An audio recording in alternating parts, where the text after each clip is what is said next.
Hi everyone, I'm Yenny Melchiori with Brimhall & Associates here today with our guest webinar speaker, Purvi Rami, who came to Brimhall & Associates about, I want to say, over 2 years ago, Purvi, is that right? Yes. Wow, time has really flew by. Now, Purvi came to us just very briefly. We didn't have a lot of time with her initially as an intern, and she just blossomed into someone that we really can't live without. She, although works full-time, is generous enough to donate some time once a month on Saturdays while we build out our online learning module. It's been a huge pleasure having her working with us, and today is another way we can gain some more information from that brilliant head of hers as she shares some wisdom that she has really gained while working in the nonprofit sector. Currently, Purvi works at High Impact Partners as a technical assistance provider, where she and the organization helps government grantees within the Department of Labor gain resources so that they can fulfill their grant deliverables. So you can really just say that Purvi is putting America back to work. And today she is helping the rest of us with her knowledge and lessons she's learned. Thank you so much for that great introduction, Yenny. As you mentioned, today I'll be talking about success stories in particular, and the reason I'm going to be focusing on that is because most giving is 80% emotion and 20% rational, and the best way to get to someone's emotion is to tell a story. And I learned this very important lesson while I was a grant writer at the National Association of Latino Elected and Appointed Officials. I realized at my time there that data is very important because it supports what you're trying to say. It's the raw data, the facts that tell your readers that it's a proof of what you're doing and why you're doing is important. But what's even more important is that you tell your story effectively, because the story is what makes your data shine. It's what makes other people interested in reading about your data, because you want to show, not tell, as your kindergarten teacher would always say. So I would like to show you some examples of successful storytelling before I begin my presentation. So here are a couple of brief videos to show you.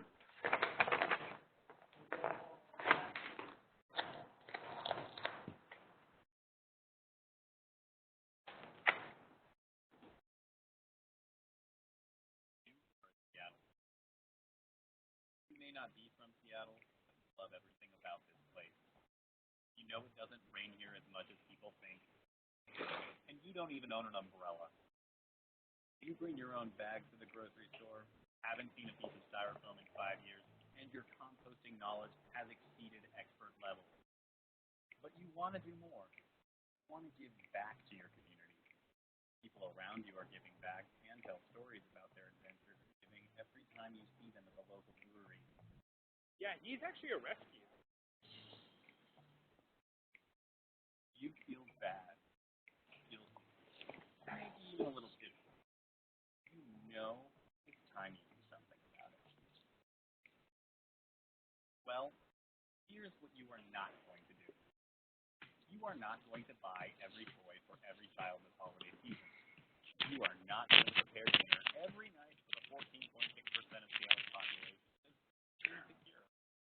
You are not going to adopt all of Seattle's 4,955 pets. You are not going to donate all of the clothes, because then you would have no clothes.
So one thing to notice about those videos is how different they are. They're each telling the story of what their mission is, but they're telling it so differently. Some of them are tugging on your heartstrings, another one is making you laugh, and a key lesson is that there's no one right way to tell a story. The way you tell your story depends on who your audience is, why you're telling the story. So you have to consider those factors before you go write your story. And it's not always writing either. There's so many ways. You can write a story, you can show a video, you can give a speech, and those are just a few of the topics we'll be talking about today. So before we get into all those details, let's talk a little bit about the benefits of telling your story. One of the biggest benefits, as you just saw through those videos, is that telling your story helps build an emotional connection with your audience. Especially that last video that we just saw, it really did pull on my heartstrings. It makes you feel something visceral, and when you feel like that, you often feel that you want to do something about what you saw. So when that happens, it's a wonderful thing, because then you talk to other people about how the video you saw made you feel. That's how we get so many viral videos nowadays. And speaking of that, it also brings the visibility to your program. As more people share your success stories, talk about them, share your videos, it increases your program's visibility, which will help you get funding in the future as more people learn about your program. And another great benefit of telling your story is that it engages your staff members. You want to make sure that everyone is involved in creating these stories. You want everyone from the CEO all the way down to the volunteer to be involved in sharing with you the successes and the stories they've experienced while working with your organization. Not only because you want to share these stories with other people who may provide funding, but it also helps you with evaluating your program, because you'll see how people are benefiting, what some challenges may be, and based on the stories that you get, you could change your actions to improve your outcomes. So in this presentation, as you saw, that there's many different kinds of stories, like origin stories, stories about challenges, but what we're going to focus on today is a success story. And a success story is a clear description of a program's progress, lessons learned, or achievements. And it can be personal or focused on the big picture. And an example of a personal story might be of a participant who is having lots of challenges when they first joined your program, but now because of the assistance you provided, they've blossomed into a wonderful student. Or it might be a more big picture kind of success story, such as how the interventions you provided helped a large group of people, or how your interventions were so successful that they were adapted by other organizations. Those are examples of big picture success stories. And which one you want to tell depends on, once again, what your goals are for sharing your story. Because not all audiences want to hear the same kind of story. And not all stories will be successful for this different kind of goals, which we'll talk about more in a couple minutes. So how do you identify success stories? Well, one of the biggest keys is to start early. Don't just think about finding a success story as soon as you know you need one. That's not enough time. You should have a process for creating success stories from the very beginning. And it should be an easy-to-use system for collecting information. For example, it might just be a worksheet that people fill out as they come across success stories. It might be an Excel database. Whatever you decide it to be, make sure it's an easy-to-use system that everyone knows about, and make sure that people do continuously update the system so that you always have the latest success stories available at your fingertips when you need them. And don't judge the bigness of the success story when you're recording it. Just record all your success stories, big and small, whether it's how a little child talked for the first time when you thought they wouldn't, or whether it's like the 10,000 people you helped at an event. Those are all great successes to record. Even if it's just a single little lesson you learned that you think is not a big deal, just write it down because you never know, depending on who you're trying to share a success story with, it might be a story that that listener or that reader really will care about. So record everything. And think about the information you want to share, who you want to share it with, and how this information will be used. So basically what you want to do is, since different people will have the different interest in the kind of success stories you have, make sure you record everything. Don't just try to guess in the beginning what kind of data will be important. Any data you may have about a story, whether it's pictures from it, some quotes from people, the who, what, where, when, why, how, all the data you might have on a success story, you just want to record it. You could always go back later and organize that information when you're ready to write a success story or film it. Like I said, there's so many different ways to share a success story. And once you have gathered all this information, the next step is to develop a success story. And like I said, first you do is you collect all the information from a variety of sources. This can be your coworkers, it can be participants, it can be community members, it can be local politicians who may have something to say about your story. It can be from funders who said what a great job you're doing. It can be from program evaluators who said that you made great progress. Gather all this information from lots of sources. Don't just focus on one source of information, because everyone has different points of view. So everyone might see your program in a way that you may not have thought of. So collect your information from all kinds of different sources. And make sure you examine your program's goals, activities, and evaluations for significant details or compelling stories. For example, you might think that a little activity you did might not be a big deal, such as hosting an event, but maybe you did it in a short amount of time and raised a lot of money from that event. So it would be a success story. And when you're creating your next event, it might be nice to say, look how successful our last one was, so support us for this one. So that's why you want to look everywhere, uncover all the different areas where you could possibly find a success story. And make sure you follow consent policies and procedures when you're gathering information. There's so many different sources of information, but you may have laws or regulations or organizational policies that mean you can't share certain information. For example, you might not be able to share participant names, or you might not be able to show their pictures without permission. So make sure you follow all the policies that you need to make sure that you're not sharing information that you shouldn't be or that someone does not want shared.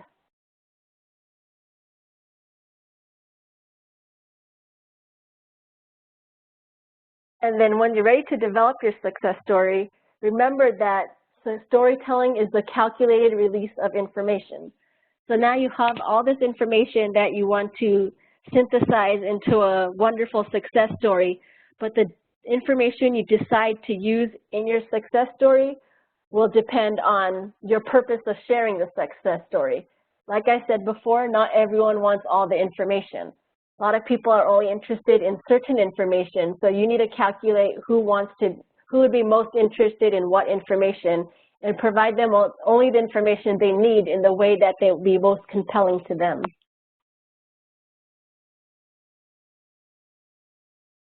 So the first step to doing that effectively is to know your audience. Focus your message on the content that is most important to your audience. What this means is, for example, if you're talking to a funder, they might want to know the data in addition to these success stories. For them, the data is a success. So if you say you helped 10,000 students in a given year, they're going to be interested in that more than just one story of a participant that learned so much over that year. They want the scale of that, of the money they gave you. On the other hand, if you're talking to a parent who wants to decide whether to let their child participate in your program, they want to know those personal stories of how a single participant got a lot of attention from your program and how they blossomed. So you have to know your audience and what they care about. And also you need to tailor your format and delivery to your target audience, because there's so many ways to tell a story. So for example, a funder probably wants a report. They might tell you exactly what questions to answer and how many words and how to present your information, whether it's single-spaced and double-spaced. But on the other hand, you could also tell your story in a newspaper article, and the length might depend on how much space they have available. Or you could have just a little tweet on Twitter that's a link to another success story, which might end up being a video or a blog. There's so many ways to tell a success story. And speaking of blogs, social media is a great way to give real-time updates of your progress, which is also a form of a success story. So don't forget to use social media when you are developing and sharing success stories, because especially when it's a story about your progress, it makes the reader feel like they're a part of your success. They're experiencing it along with you. And not everyone might be interested in that kind of level of detail. That's why you want to have different success stories in different formats so people can use the one that speaks to them most and that they're most interested in knowing about. And also you want to adapt your story for different audiences and different purposes. So for example, let's say you're an organization that just started out and you don't have too many success stories yet, you just have a couple. But a couple is more than enough because you can tell one story so many different ways. So for example, if I have a story of a single individual who greatly benefited from my program, I can tell that story as a newspaper article. I can interview them and have that as a video. I could have that as an elevator speech that I can give to someone in a couple minutes on short demand. The participant themselves can write a letter that I publish. There's so many ways to tell your single story. But once again, remember that not everyone is interested in all the details in every format. So you want to create your story in different ways so different audiences could pick the format that speaks most to them or for the amount of time they have. Because not everyone may have time to read a 10-page article, but they would be very interested in a one-paragraph story.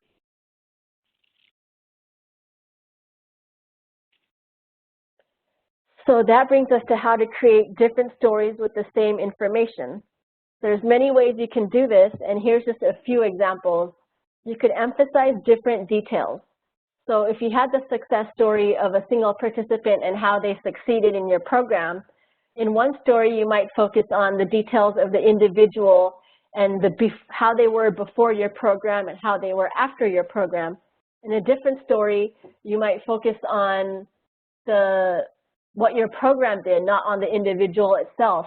On another story, you might talk about how your community was involved in the effectiveness of helping that participant, not on the other details I mentioned. Or on a fourth story, you could talk about how your funder made an impact, how that small donation made such a big impact on a single participant. So there's so many different areas you could focus on, and that's why you want to collect all the information you possibly have at the beginning of this process. So then you could really analyze what you have and try to pick different stories that would have the most compelling angles. And another option is to use quotes and pictures. So not everyone might have space in their newspaper article for a quote or a picture, but you can post a picture on your website with a short quote, or you could have these quotes in your mind all the time so that if you're giving a brief elevator speech, you have a quote, you can say that this is what a participant said about our program. And you could also change the reading level of your story. So if you're writing for like the Wall Street Journal, you might be using bigger words than if you're writing for like a parent's newsletter. Also, you can edit the story for length, as I mentioned. You could have a long feature story that's 4 pages long. You could have a single paragraph that just has the main details, who, what, where, when, why, and how. You can have a story that's in between in length. You can have a short video, like 6 seconds, like Vine was, or you can have a long video. So there's so many different ways you could edit your story, and once again, format can change as well, as I mentioned. It could be a video, it can be a speech, it can be a newspaper article, it can be a blog. There's so many ways you can tell a single story, and you want to think about the most effective way based on the story you want to tell. So how do you write the stories compellingly once you know what you want to say? Well, there's lots of ways you can do this as well. one way to do that is to write stories that inspire change and motivate others to support your program. So you want to do like the videos that we showed at the beginning did. That third video of that person who wanted to introduce themselves every day to their loved one, that inspires change because it made you feel something and it makes you want to support the program. It's not just a story that you'll hear and you'll forget about. It just tugs at your heartstrings and you want to do something about it. And use language that is easy for your reader to understand. Don't use jargon or big words or words that they have to look up in the dictionary all the time. Use words that are at the level of your participant or reader. And present information clearly using short, direct sentences. The easier it is to read and share your story, the more likely it will be read and shared. And use bullets to highlight information because it makes your story more skimmable. Then you don't have to read all those big paragraphs if you're in a rush. You could just focus on the bullets, which is the most important information. And then when possible, use both qualitative and quantitative data. So qualitative data would be stories of participants and how it improved their life, or how your program improved your community, while quantitative information is the numbers and the data, like how many people you served, how long it took to complete the program, how much money you raised. That's the quantitative data.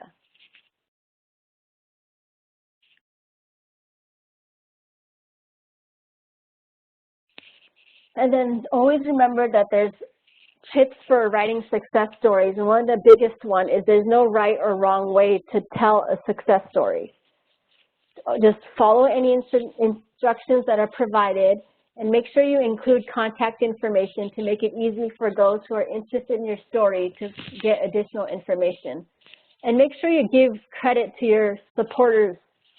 They are the ones that made it possible for you to have your program. So don't forget to give them a thank you or a shout out, no matter what kind of form your story goes in. If it's in a newspaper article, just have a little sentence that says, this success or this program was bought out because of a donation from Foundation X, Y, and Z. If it's a video, just say, I would like to thank the supporters for the success.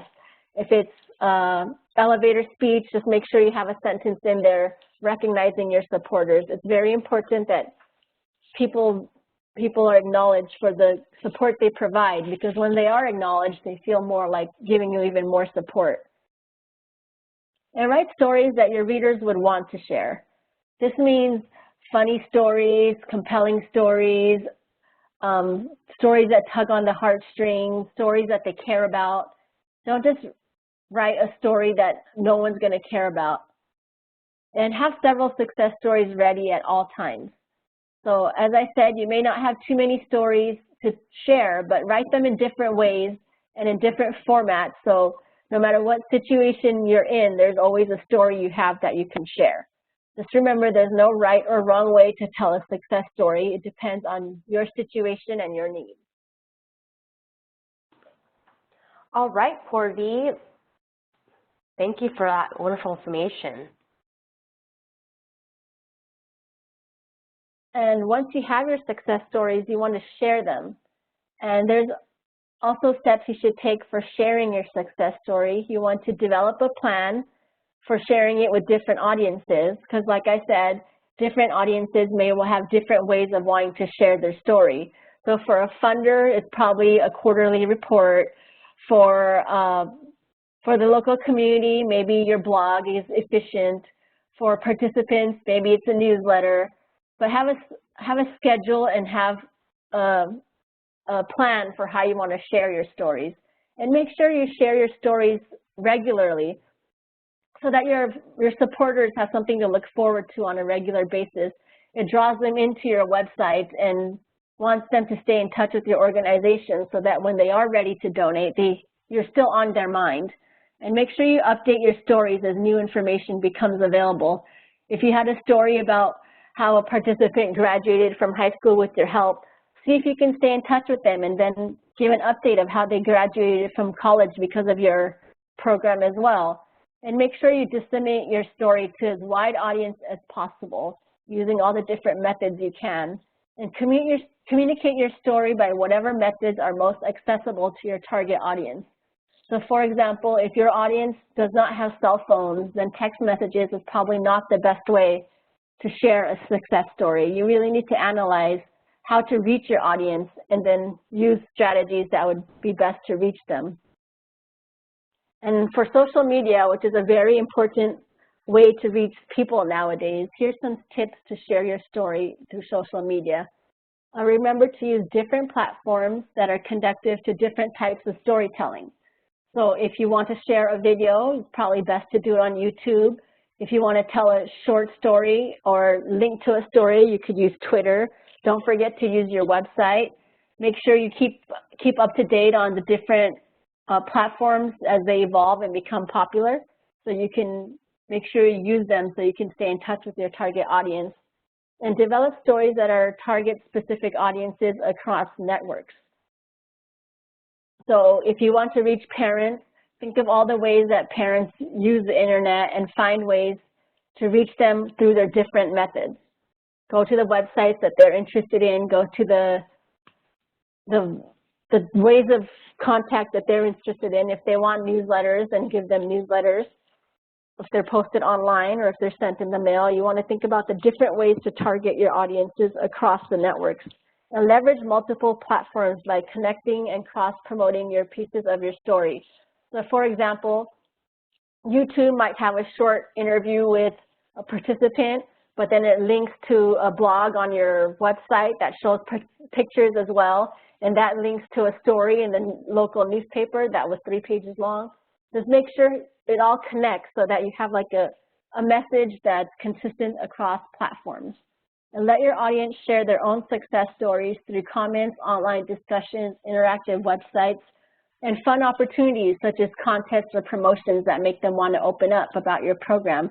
So this is another great way to not only collect success stories that you could work on for future, but it's also a way for your people in your program and people that support your program to be engaged with your organization. And then why do you want to encourage people to share your success story? Well, that's because you want to do this because the more they're interested in sharing your story, the more your organization is known to people in your community. And there's several ways you can encourage people to do this, and one is to develop stories that are relatable in some way.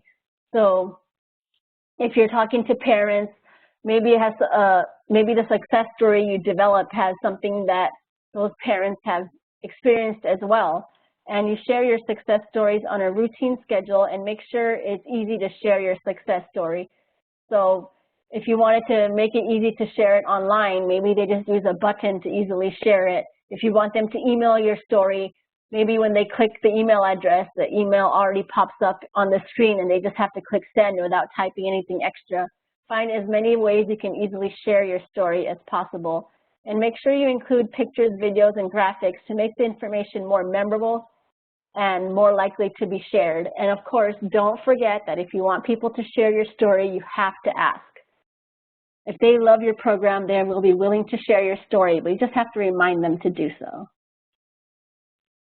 And how do you measure the impact of your success stories?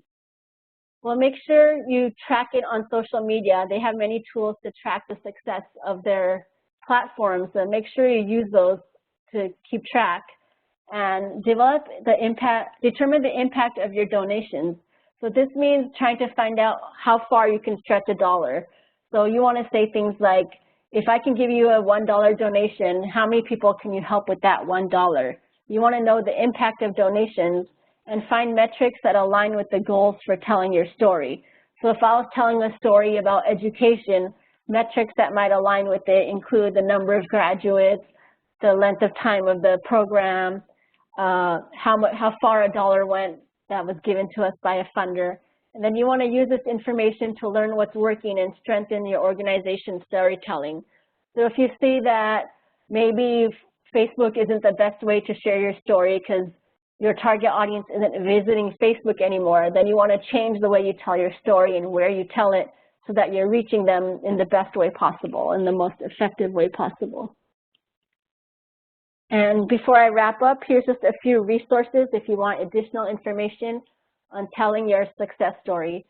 The first one is a study that talks about how organizations are telling their stories at this time and their strategies for doing so. And the second resource focuses on digital storytelling and how to use social media and the internet. And the last one is an example, it has an example of great storytelling by nonprofits.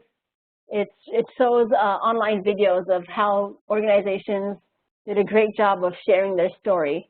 And with that, I am done with my presentation. Thank you so much, everybody, for your time.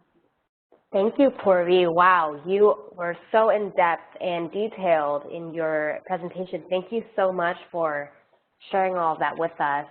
Now, for those who are joining us later on in the presentation and not joining us live, you will have the opportunity to ask Purvi questions, and she can share with you perhaps some of her tips and strategies that you may need right now for your grant writing. Please email your questions to info@brimhallassociates.com. That's info@brimhall, BRIMHALL, associates.com. And I will forward those questions to Purvi, and she'll get back to you in a timely manner. Thank you so much for joining us, everyone, and we hope you have an amazing day. Thank you.